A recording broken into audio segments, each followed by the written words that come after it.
इस वीडियो में हम आज तक की सीनियर एंकर अंजना ओम कश्यप को सुनेंगे कि क्यों वो लाइव डिबेट में कांग्रेस प्रवक्ता पर भड़क उठी। आखिर कांग्रेस प्रवक्ता ने उनसे क्या कहा कि अंजना को इतना गुस्सा आ गया। मेरे लिए बहुत मुश्किल हो रहा है इस बहस को कंटिन्यू करना।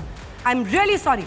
इस तरह के व्यक्ति को झेलने के लिए मैं मजबूर नहीं हूँ जो इस तरह से मुझे फिजिकली और वर्बली अब्यूज करे मेरे शो पर। खबर बताते हैं क्योंकि हम लोगों को नहीं लगता कि आलोक शर्मा निजी रूप से क्या करते हैं और डिबेट में आकर क्यों टारगेट करते हैं। इस पर देश का कोई भी इंटरेस्ट है कि अपना देश टाइम बर्बाद करना चाहता है। ये कांग्रेस पार्टी को सोचना चाहिए कि जब जब टीवी पर आते हैं तो उनके वोट कितने घट आते हैं। बहुत सारी और जो हालत है वो पार्टी देख ही रही है। आप देखिए, मुस्लिम अंजुमन ने वक्फ बोर्ड को लेकर टी शर्ट जारी किया है।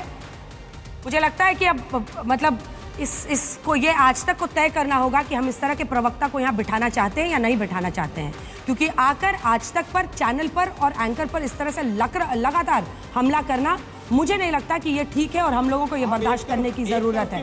क्योंकि इस व्यक्ति को लेकर तमाम कांग्रेस पार्टी के प्रवक्ता आते हैं, अपनी बात कहकर जाते हैं। 6 बजे भी बोल कर गए हैं, 8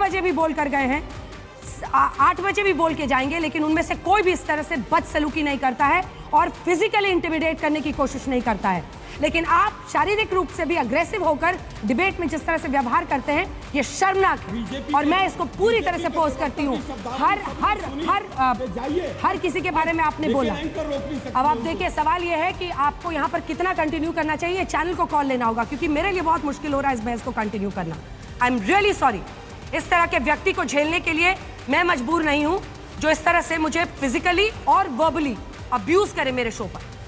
आई एम एब्सोल्युटली आपने किया है। सत्यप्रकाश मिश्रा ने आकर आपको रोका है। चलिए हटिए। सत्यप्रकाश मिश्रा ने आपको आकर रोका है। आपने नहीं रोका, लेकिन बीजेपी के प्रवक्ता। इसके बाद रुक जाइए, वेट फॉर।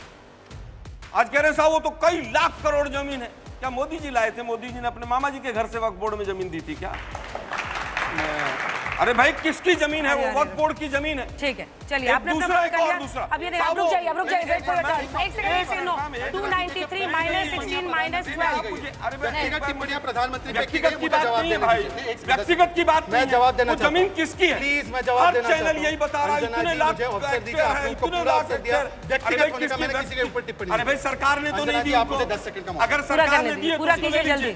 मैं फिर दूसरी बात ये कहना चाहूंगा, जल्दी बोलिए, बाकियों का टाइम है। सवाल पूछ रहा हूँ कि 11 साल तक पहला सवाल है, अगर ये इतना इंपॉर्टेंट बिल था तो 11 साल तक दोनों का जवाब ऊपर बैठे रहे। जल्दी। दूसरी चीज, इन्होंने कहा महिलाओं को जोड़ेंगे। क्या वर्तमान में वक्फ बोर्ड में महिलाओं को मेंबर नहीं हो सकती है? मैं जवाब दे रहा हूँ। अब जवाब हो सकती है कि नहीं? हाँ या ना बता दीजिए भाई। ठीक है, जवाब दे रहे हैं, आप रुक जाइए, जवाब दीजिए। ये जब विजयपुरा में किसानों की जमीन वक्फ के नाम कर रहे थे तो वो क्या सोनिया गांधी इटली से बांध कर लाई थी क्या जमीन?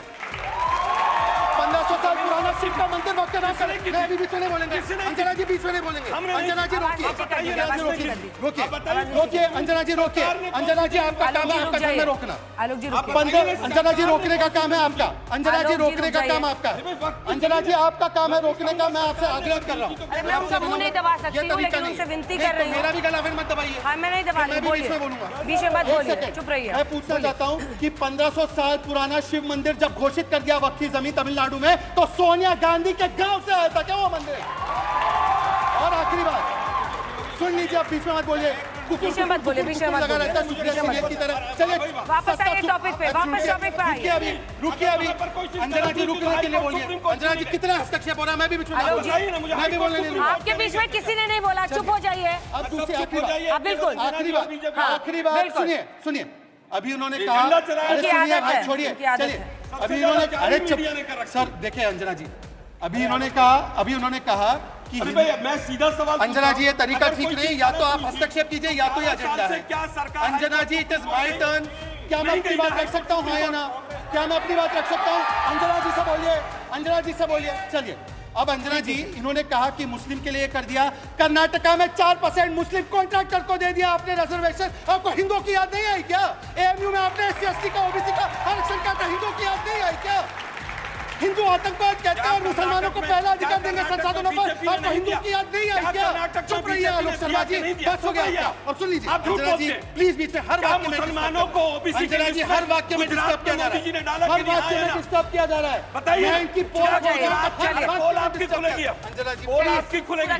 बोलिए, आपकी आवाज जा रही है। जल्दी से 2 लाइन में और आखिरी बात, और आखिरी बात, आपके चीखने से कुछ नहीं होगा मिस्टर आलोक शर्मा। चलिए और आखिरी बात सुनिए, कांग्रेस का तो अजीबोगरीब सिस्टम है। अंजना जी जोड़ा कि नहीं जोड़ा है? बोलिए, उनको ऑफेयर कर दिया है, उसकी आवाज नीची कर दी, आप बोलिए। अब ये देखिए, वो इसीलिए आते हैं, डिबेट में इसीलिए आते हैं। बोलिए। हिपोक्रेसी ये है कि कांग्रेस के अधिकृत प्रवक्ता पवन खेड़ा बोलते हैं कि चर्चा करे बिगड़ लिया है, और यहाँ पे कहते 11 साल से पकोड़े चल रहे थे। अरे एक स्टैंड लोग कांग्रेस पार्टी, एक स्टैंड। सत्यप्रकाश मिश्रा जी, और आप बताइए डॉक्टर ज्योत्सना। एक सेकंड चुप हो जाइए सर, चुप हो जाइए आप। डॉक्टर सत्यप्रकाश जी, आप चुप रहिए। आलोक शर्मा को मैं एक शब्द रुक जाइए, आपकी प्रॉपर्टी नहीं है, यहाँ सत्यप्रकाश जी, अतिक्रमण करने की कोई परमिशन नहीं है। सत्यप्रकाश जी, आप लोग क्या कीजिएगा? आप और डॉक्टर ज्योत्सना क्या कीजिएगा? आप चुप हो जाइए, आपको बोल रही हूँ, मैं आखिरी बार बोल रही हूँ, आप चुप हो जाइए। सत्यप्रकाश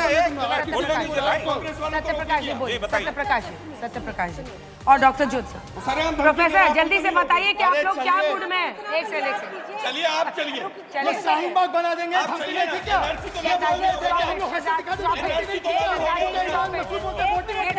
मुश्किल है, मैं यहाँ से चली जाती हूँ। Please remove this man.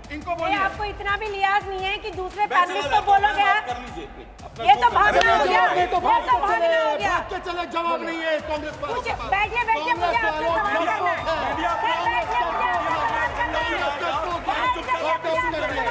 है। आपसे सवाल करना है मुझे। बीजेपी का प्रवक्ता सरेआम धमकी दे रहा है कि मैं बोलने नहीं दूंगा। मुझे आपसे सवाल करना है।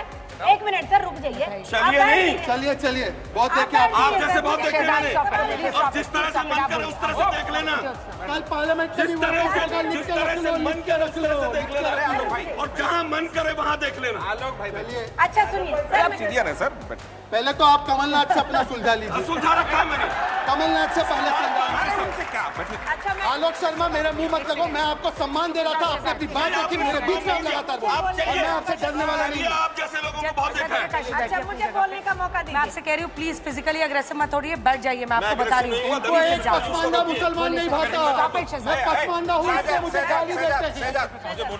अब आप तो इतना चुप हो जाइए, फिजिकली अग्रेसिव हो रहे हैं आप। सर मुझे सत्यप्रकाश जी, उस पर इनके पेट में दर्द हो रहा है। आलोक शर्मा जी का तो शब्द होता है लगातार कि मामा जी के घर से लाए थे, दादाजी के घर से लाए थे, फलना के घर से लाए थे। ये कांग्रेस पार्टी किसके घर से आई थी और किसके लिए जमीन लेकर आई थी, ये आलोक शर्मा जी नहीं बताएंगे। अब शब्दों की भरमार है आपकी। मैं बिल्कुल आज आपका इस बात पर विरोध करूंगा कि आपके कम से कम लगातार डिबेट देखता हूं, हर आप शब्द हर एंकर को टारगेट करते रहते हैं। क्यों? क्योंकि एक ऐसा दौर है आलोक शर्मा जी, बुद्धि फिर गई है कांग्रेस की। देश कहता कुछ और है, कांग्रेस समझता कुछ और। दिल्ली की जनता, मुस्लिम अंजुमन में खबर आ रही है, खबर बताते हैं, क्योंकि हम लोगों को नहीं लगता कि आलोक शर्मा निजी रूप से क्या करते हैं और डिबेट में आकर क्यों टारगेट करते हैं। इस पर देश का कोई भी इंटरेस्ट है कि अपना देश टाइम बर्बाद करना चाहता है। ये कांग्रेस पार्टी को सोचना चाहिए कि जब टीवी पर आते हैं तो उनके वोट कितने घट आते हैं। ये दिल्ली की जनता, मुस्लिम अंजुमन ने जो टी शर्ट जारी की है, वो उसके बारे में खबर आपको दिखा रहे हैं हम इस वक्त। आप अपनी पार्टी के वोट घटाते रहिए ऐसे ही, भगवान आपको बहुत सारी और जो हालत है वो पार्टी देख ही रही है। आप देखिए, मुस्लिम अंजुमन ने वक्फ बोर्ड को लेकर टी शर्ट जारी किया है। मुझे लगता है कि अब मतलब इसको ये आज तक को तय करना होगा कि हम इस तरह के प्रवक्ता को यहाँ बिठाना चाहते हैं या नहीं बिठाना चाहते हैं, क्योंकि आकर आज तक पर चैनल पर और एंकर पर इस तरह से लगातार हमला करना मुझे नहीं लगता कि ये ठीक है और हम लोगों को ये बर्दाश्त करने की जरूरत है। क्योंकि इस व्यक्ति को लेकर तमाम कांग्रेस पार्टी के प्रवक्ता आते हैं, अपनी बात कहकर जाते हैं। 6 बजे भी बोल कर गए हैं, 6 बजे भी बोल कर गए हैं, 8 बजे भी बोल के जाएंगे, लेकिन उनमें से कोई भी इस तरह से बदसलूकी नहीं करता है और फिजिकली इंटिमिडेट करने की कोशिश नहीं करता है। लेकिन आप शारीरिक रूप से भी अग्रेसिव होकर डिबेट में जिस तरह से व्यवहार करते हैं, ये शर्मनाक है और मैं इसको पूरी तरह से अपोज करती हूँ। हर किसी के बारे में आपने बोला। अब आप देखिए, सवाल ये है कि आपको यहाँ पर कितना कंटिन्यू करना चाहिए। चैनल को कॉल लेना होगा, क्योंकि मेरे लिए बहुत मुश्किल हो रहा है इस बहस को कंटिन्यू करना। I am really sorry. इस तरह के व्यक्ति को झेलने के लिए मैं मजबूर नहीं हूं, जो इस तरह से मुझे फिजिकली और वर्बली अब्यूज करे मेरे शो पर। आई एम एब्सोल्युटली आपने किया है। सत्यप्रकाश मिश्रा ने आकर आपको रोका।